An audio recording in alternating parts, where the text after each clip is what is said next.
Coach Aisha, and it's Flava Friday. And I know, like, girl, where's your makeup? Girl, where is your... Not today.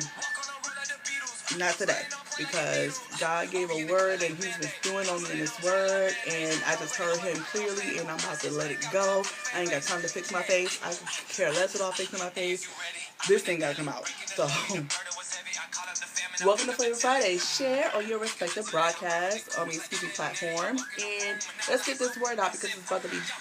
I can't hold it in no longer. So, hey, it gotta go out. So, this song is by Flava, and it's called "Ready or Not."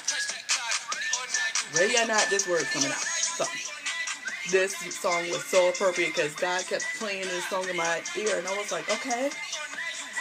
And I was like, once He started speaking, I was just like, right. Whether they ready or not, it's coming. So, as you can tell by the title, it is called Mask Off.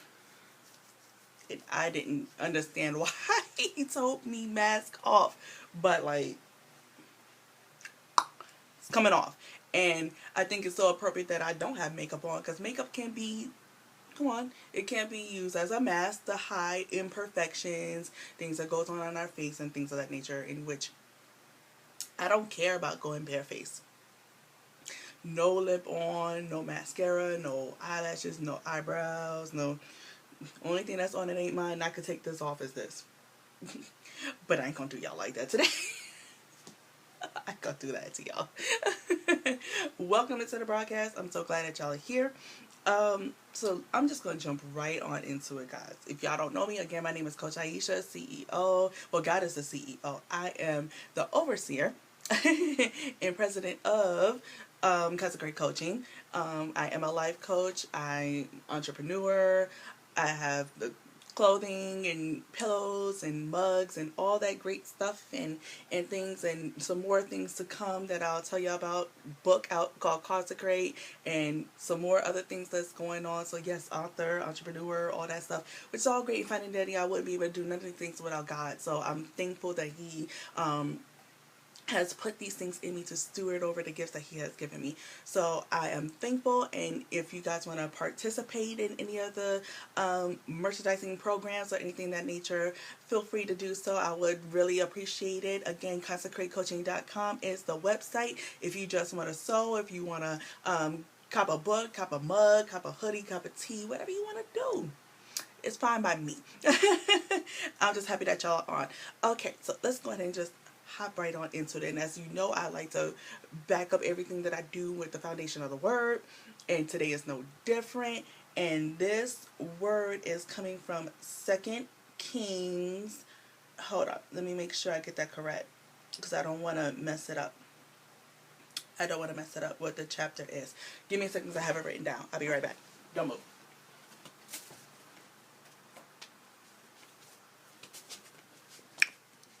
Bow. That's why I love to stay equipped. It's 2 Kings chapter 9 verses 30 through 37 in the Amplified. Okay? And so this is the season of exposure. Season of exposure. And it's coming from 2 Kings 9, 30 through 37. It kind of carries on from what was said last time about the Moseses and the raising up the Joshua's and the Caleb's. Now this is coming to another aspect of that. So this is, again, 2 Kings 9, 30 through 37. I'll put it in the comments. So for all those that would like to have scripture reference, that's what you can look for. Hold on, y'all. It's my baby. Yes, sir.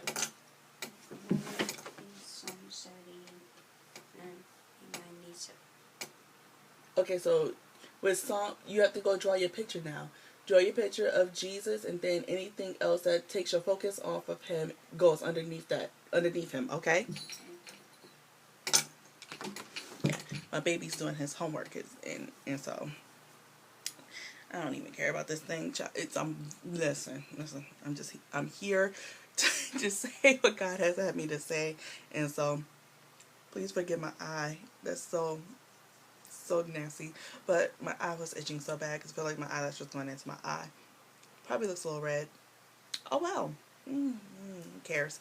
So the word again is 2 Kings 9, 30 to 37 in the Amplified. So let's go ahead and hop on in. I'll go ahead and read it again from the Amplified. So when Jehu came to Jezreel, Jezebel heard about it, and she painted her eyes and adorned her head and looked down from the upper window. As Jehu entered in the gate, she said, "Is it well, Zimri? I hope I said it correctly. Your master's murderer." She was she was antagonizing him. She was bringing up his sin to antagonize him and to intimidate him. Then Jehu raised his face to the window and said, "Who is on my side? Who?" And 2 or 3 officials looked down at him.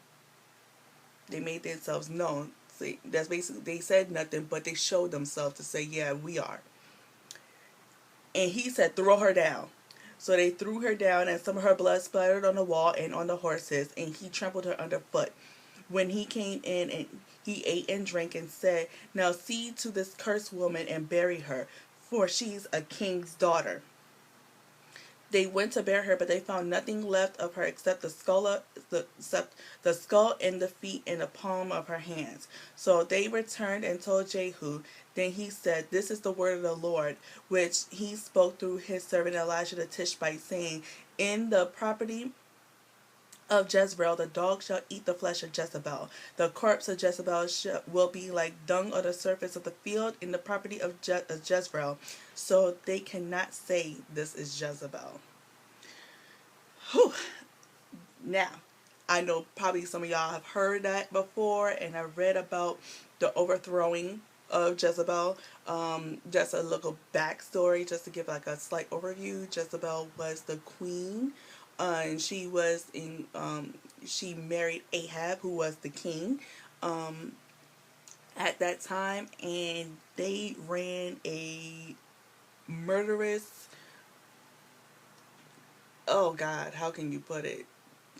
It was everything bad. That whole regime, kingdom, authority was just horrible. There was a lot of murder, a lot of chaos, a lot of backbiting, a lot of um, adulterousness, improprieties, impurities, everything that's not not godly. That's how they ran the kingdom. That's how they ran it. So when God was speaking to me, he was talking about Jezebel and Ahab and how those mindsets and those influences have infiltrated the church, and how it has led a charismatic movement, and how they have gone into positions of leadership, and people think that that's how the church's identity, and they think that when people look at the church, they see it as corrupt, and they see it as everything that is not godly. And so people have a false characteristic of God himself based on these people in leadership that are under the influence of Jezebel and Ahab mindsets. And so this is going to go into 2 parts. It's going to go into that part about the church and also personal. So first, dealing with that part, the Lord was telling me that the Jezebel and Ahab charismatic leaders are being overthrown. Are being overthrown. And here by the word, he backed it up in the word in this, where Jehu came in. And when Jehu came in, he was sent on assignment. That was his assignment, was to come through and to was to cast out Jezebel. And so he didn't even have to do it himself. He sent the command with his lips. He sent out the command because he already had the faith that he knew what his purpose was and why he was there, why he showed up there. And even though, and the first thing she did was to intimidate him. First, to seduce him with her looks. The first thing she did was to try to seduce him. And when he pulled up, that didn't work. The next thing she did was intimidate, because Jezebel controls and seduces. So when he pulled up, first thing she had was her hair done, her face beat, and in her best garments to seduce him, again to distract him. But that didn't work. He already knew, he was already focused on what his assignment was. And so when that didn't work, she then went to pinpoint and to touch a soft spot in him to intimidate him. And that didn't work either. However, when he said, who is with me, he rode up by himself. First of all, he rode up by himself, and then when he looked up at the window and said, "Who is with me?" I'm quite sure there was more people in the palace than those three, but it was those three that showed themselves. They exposed themselves because out of all the people that was there, they didn't expose themselves because they were in fear. They were in fear because they were under the imprisonment, the mental and spiritual imprisonment of Jezebel. So they didn't expose themselves, but it was those three who did. And so it was by them exposing themselves that they responded in faith by overthrowing her, by tossing her out, saying that we will no longer be controlled. We will no longer be manipulated. We will no longer be oppressed. And when Jehu came and he sat and he ate and he drank, he still was going to say, "See to this cursed woman. See to this cursed woman." And all they saw her was in a position of submission. When they found her bloody body trampled in the ground, all they saw was her hands up, her palms up in her skull. She was in a position of submission even in death. The position she wouldn't take in life, it was a position they found her in death. So when God said Jezebel and Ahab, those charismatic leaderships are being overthrown, the witch will no longer be in position of leadership or run the church, because there will be those that will expose themselves to overthrow those regimes. And we'll get back to that word regime in a second. And what God was saying was no more knowing of him and participating in rituals. There's so and they had that in their establishment. If you want to go back into especially Second Kings, if you want to go into Second Kings to understand, or in a little bit into First Kings, into Second Kings, and read both chapters, I would encourage that. It will tell more about the kingdom that was ran by Jezebel and Ahab, and how they participated in a lot of rituals. And even so, the church right now participates in a lot of rituals, and those rituals are not God, and not God led, and not God sent. Hold on one second, y'all. Yes, baby. Okay, hold on. See, this is too low. Now, come back here. He's supposed to be up high. Understand? And everything else is supposed to be down low. Okay. Cool? Thank you, sir. Okay. Always got to help my baby with his homework. So, excuse me. It's a lot of rituals being participated in. And so, God is saying that we are no longer participating in we are no longer to participate in rituals. That is a form of idolatry, because those are things that just he's not in those things. You're participating in things that he has no place in. He's not in that. And so you will no longer participate in people, places, and things that God is not in. And so, and you're no longer going to be convoluted and polluted by the obstruction of eyesight, obstruction of sight, of thinking that you have a relationship with him when you have a relationship with something that they told you was of him or about him, in no personalized relationship with him. He said it's time out for knowing of him and participating in rituals and not having a personalized relationship with him and knowing him for real. Okay, and so let's go into that a little bit more about the word regime. Into the word regime. Regime is a system or planned way of doing things, especially one imposed from above. So, again, about the positions of leadership, imposing systems, a planned way of doing things, and God is not in it. The move of God is not in it. The Spirit of God is not in it. those are regimes, and it also goes and coincides with the word ritual. These are participations in rituals and traditionalisms where God is not in them, where we find it as, okay, that looks like church because it's something we've seen before, and this is how they participate every single year on time. This is what they do, and God is not in that. So God is saying that no more of the rituals and the traditionalisms that is systematically imposed by regimes that is headed by witchcraft. I hope you got all that. I hope you got all that. Because yeah, that's the season of exposure. That's being exposed. Is being exposed and it's being overthrown. There will be no more of that, knowing having a form of godliness but denying the power thereof. There'll be no more of that. That's that. That's that. Um what else did he say? He started um talking about overthrowing personal regimes. And then he started talking about personal regimes. And this is where it really got interesting because he was talking to me about incarceration. And so it's mental and spiritual incarceration. And in other words, prisons. Okay? There's probably plenty of people that have never been arrested before in their life. Plenty of people who have never walked inside of a jail before. Physical brick and mortar jail. Physical building jail. But you've been in prison your whole life. A prison mindset has been passed down to you. You've been in chains your whole life. Or a good portion of your life even. So he was talking about overthrowing personal regimes in relationships, in relationship to yourself, in relationship to others as well. And when he spoke this is just like, it blew me. Playing house without being a house isn't building a home.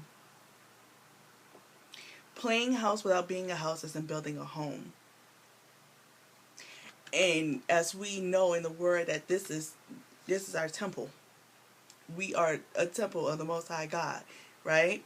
We're a temple. So you playing house like your temple is really a house without actually being a house. You're fraudulently posing as a temple isn't building a home. He can't rule and rest and reign and abide here if it's not right. Playing house without being a house is not a home.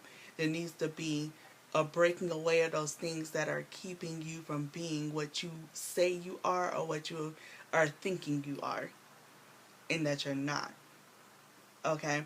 And that goes for everybody. This word is not just for you. Definitely goes for me first. When God speaks to me, it definitely goes for me first. I gotta chin check me and hold accountability court for me before I can even speak it out to anybody else. It definitely is for me too. So I'm not one of those to say, well, it's y'all. No, it's us. Us. When I say we, it includes me. Okay? Put that out there too. And so when he was telling me about that, it just was like, okay, oh God, that's heavy. So how do we do that? Because there's so many, we don't know that we're imprisoned. And then he brought me to the word institutionalized. But even before he gave me the word institutionalized, he had me to research post incarceration syndrome, excuse me. But even the post incarcerated syndrome even goes to incarcerated syndrome. It goes hand in hand. So PICS is a mental disorder that occurs in individuals either currently incarcerated or recently released, where symptoms found to be severe because of extended periods of solitary confinement or institutional abuse. So a lot of us don't even realize about being currently incarcerated to know whether we're in spiritual solitary confinement or institutional abuse. And so when I thought about that, I was like, oh, well, God, how do I even explain that? And he showed me a Motel 6 because the commercial always says, we keep the light on for you. And so what he showed me was those things that draw you to your prison. Those people who call your line and tell you things that you know you don't need to hear, whether it be gossip or even things that encourages your flesh. It encourages you. They might say, it could be that man or that woman that you ain't supposed to be talking to, that never is, that they ain't no good, but they say all the right things to you to keep you on the phone and keep you going and keeping you keep seeing you. Or it could be those places that keep having these things there that you like, but you're not supposed to be there, keep enticing you. That is drawing you in. It's those things that draw you in. And when he showed me the Motel 6, keep the light on for you, what are those things that keep the light on for you and keep you keep you in cycles and keep you in imprisonment? Because it's when we don't know that we're in prison, we'll keep going back to those establishments. We'll keep going back to those establishments, those regimes, because a regime is an establishment, is a systemized government. And so the enemy is a governor. He is a governor. He's an overseer. He's an overseer of the demonic realm. And so when we look at these things that we claim to be a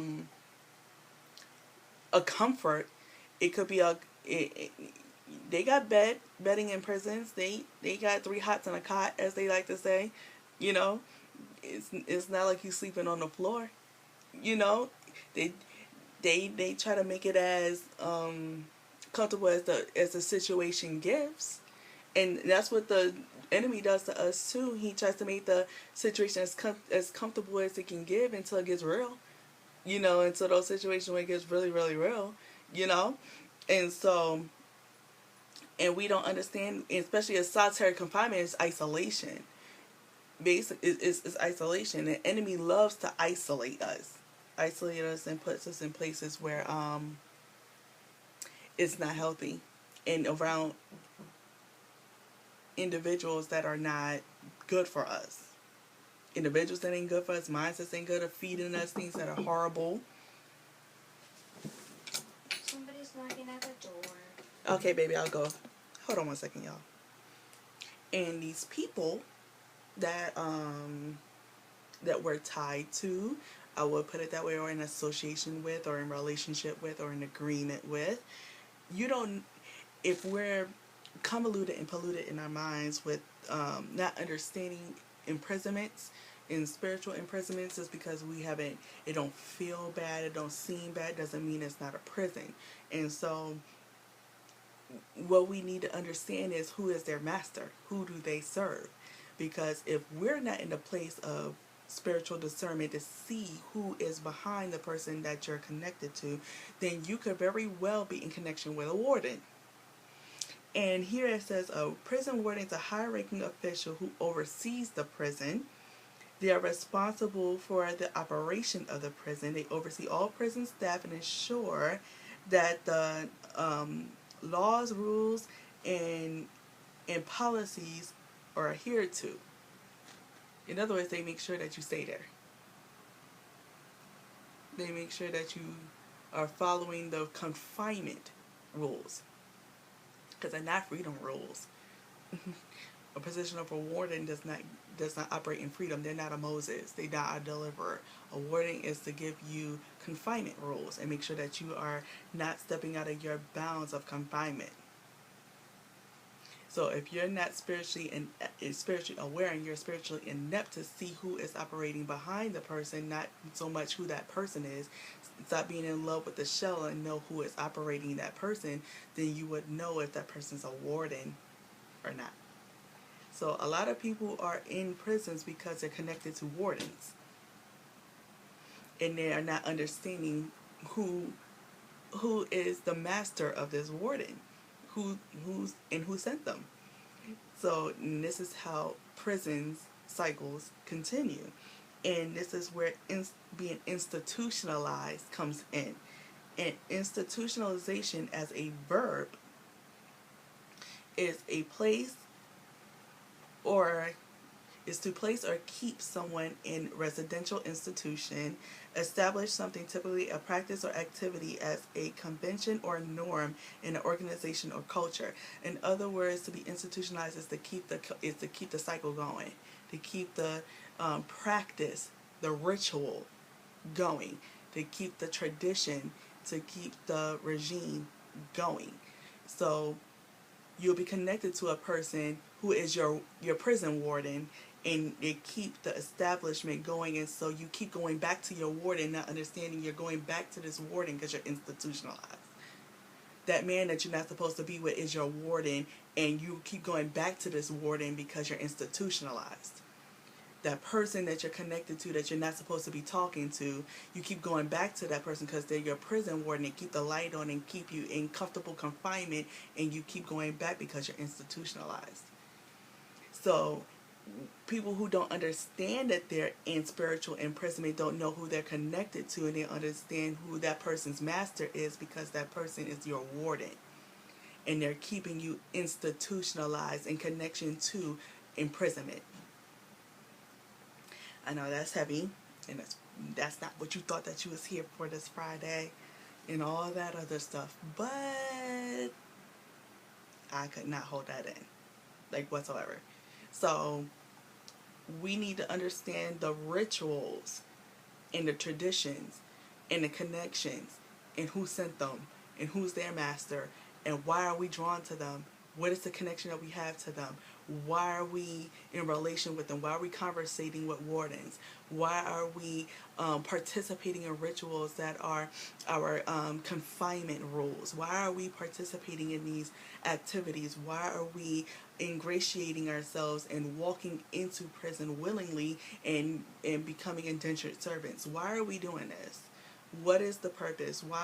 What is connecting us? Why do they keep the light on for you? Why do they keep the light on for you? Why does that person keep calling you and keep the light on for you? Why does why do you keep going back to these places that keep the light on for you that you're not that you're supposed to cut off, that you're supposed to let go of? What are they using to bring you back to jail? Are they using compliments? Are they using money? Are they using false promises? Are they using? What are they using? Because that's all falls in line with the charismatic nature of Jezebel and Ahab. They were very charismatic. They pulled people in at first before they implemented their prison rules, before they implemented their policies, and so it is best to understand the only way to expose it is to expose yourself. So you gotta go. We have to understand that without understanding and having that stuff exposed, then we're going to be falling for anything that is dingled in our face. That's dingled. And so the reason why you keep dating the same person with a different name is because you haven't exposed yourself, and you keep going back to those things that make you in a comfortable confinement or even an uncomfortable confinement. There's people who don't like prison and keep going back to prison because they're institutionalized and think that's home. Why do you keep going back to a place that's not home, but you feel like you feel like it got your number? So that's because you don't want to go through that process of exposure, and you just rather continue going on the merry-go-round and the hamster wheel instead of going through that exposure. So if you don't go through that exposure, you'll keep exposing you. You don't go to exposure, that very thing, that ward in that prison will keep exposing you. It will keep exposing you, and it keep exposing your serial number. And people don't even understand that. Well, I've never been to jail. I don't have a prison number. You have a prison number in the spirit once you're in confinement. You have a prison number that the enemy knows your prison number. He assigned it to you. The thing is, will you give it back? When do you actually come out of the prison? Why do you keep going back to jail? And it's a jail here. Why do you keep going back to jail? Why do you keep answering the phone when the warden calls? When you can block and reject it. That's a choice. You can reject that phone call. You ain't got to talk to that person. You ain't got to sit there and go back to those places. That's not something that you have to do, but that's a choice. And so it is time out for those things. And who will expose themselves to overthrow those regimes? Who is going to be those three people who is going to overthrow those things, to overthrow those regimes and those rituals and those policies in that antiquated kingdom. Who's going to do that? Just because that's a kingdom that your parents lived under, just because that's a kingdom that your grandparents lived under, and they subscribe themselves to it, doesn't mean that you have to. Who's going to be the Jehu? Who's going to be the officials? Who's going to be the ones to know their assignment and to toss out the old regimes? Who is going to be those ones? Or is the cycle of imprisonment and confinement going to continue in the institution, the the um the generational institutionalization going to continue? Just saying. Yes. Hey, Mommy, I wrote some false gods. See? I wrote a TV, Xbox, a toy car, and a statue. Okay, there you go. Cool beans. Now that's it, okay? But I wanted to add some details to the TV and to my statue. Go ahead. Awesome sauce. So that's it. And I know it's kind of tight. I know that that's not what you wanted to hear, but I can't compromise. So it had to be said, and had to be said like that. And I feel like everything, the whole weight came up off of me, because that was just like, oh, and it had to come out, and it had to go. So I am glad that you came in on Flavor Friday. Yes, I'm a little bit exposed too, if you want to talk about it, because I got all my little stuff out. And guess what? I'm used by God. This is not a disqualifier. I am used by God to proclaim what he's speaking into the atmosphere. And so I'm glad that y'all came through on Flavor Friday for this edition of Masked Off. And so coming back next Friday, I don't know what God is going to say then, but I know it's going to be great and it's going to be impactful. So I'm glad that you showed up today, and come back again next Friday.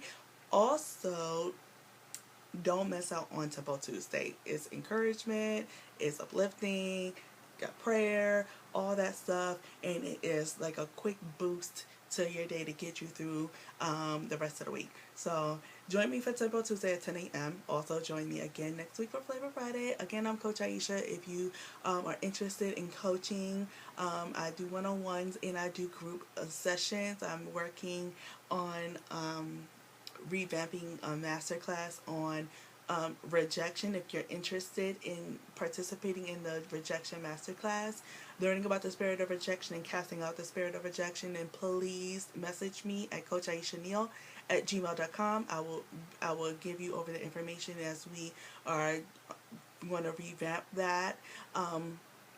Also, again, t-shirt, mugs, and all that other good stuff, consecratecoaching.com, and you can hit up the store for all of that. That's there. And so again, just come back and come chill with me. You know what I mean? Come back and come chill with me. As you know, I like to end with the song that I started with, because y'all wasn't ready for that, but ready or not, here it was. Okay, so again, I'll see y'all again next week for Tempo Tuesday. So thankful that you guys come and kick with me and join me, and I will love to see you again, your beautiful faces, next Tuesday morning, okay, for Tempo Tuesday. So you want to get started? I heard that you're trying to go climb to the top. I start from the bottom, it's kind of like putting on socks. You ready? Yeah. Y'all ready or not? Don't let me get hot, though. Clean like a mop. Whole world is shot. This place gon' die. This place gon' die. Y'all ready or not? Ready or not? Ooh. So I'll see you guys next week. Until then, be blessed. Bye, guys.